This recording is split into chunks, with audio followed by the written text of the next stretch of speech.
helps with like heavy metal toxicity. But yeah, it just acts as like a little defense essentially for the plant, which is pretty cool. So you have like better nutrient exchange and like a little bit of defense essentially. Ben here, and welcome to the podcast where we talk all things growing and smoking that beautiful herb that elevates our mind, body, and soul. This is Fog and Grow.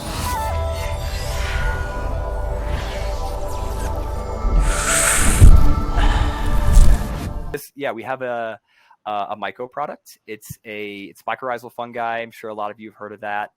What makes it, I guess, special or different than some other products is the species diversity and the concentration of it. So you'll see if you like flip around to the back of other myco products, not all of them, some like Great White have like pretty good diversity and concentration. They got a lot of stuff in theirs. But there's other ones where like they only have like one species of one of the kind of mycorrhizal fungi. There's two main kinds of mycorrhizal fungi. There's the endo and the ecto mycorrhizal fungi and ecto mycorrhizal fungi. So we have 4 different species of endo mycorrhizal fungi and 7 different species of ecto mycorrhizal fungi. So there is like a little bit of a synergistic effect slightly, but also it just like increases the likelihood that the fungi will colonize and essentially spread out by having more diversity of species essentially. But so one thing that's like super cool, I think, I don't know if you guys have like looked into these specific kinds of mycorrhizal fungi and like learned what they do, but the endo means within. So like within mycos, fungi, rhizals, roots. So the fungi literally penetrate into the root of the of the root, and so that essentially facilitates greater nutrient exchange. And the ecto sits outside the root, right? Because now the mycelium or the fungi originally had to go through its membrane, the cell wall, and then the cell wall, and then another membrane of the cell in order to get the nutrients through.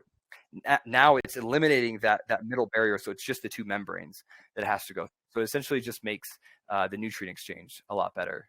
So it's interesting. Both actually, they do the main thing is in like they bring nutrients to the roots, right? And the plant will pay the fungi in sugars, which is super cool, I think. So they have they have a symbiotic relationship, and so they both work to like promote good soil structure and bring nutrients back to the plant. Both of them do that.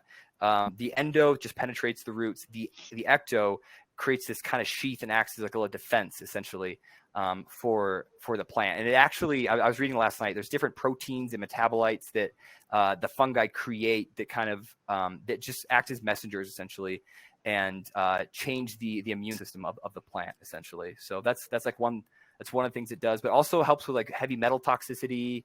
But yeah, it just acts as like a little defense essentially for the plant. Then you guys, cool. So you have like better nutrient exchange and like a little bit of defense essentially for the plant. So you got a healthy buffer.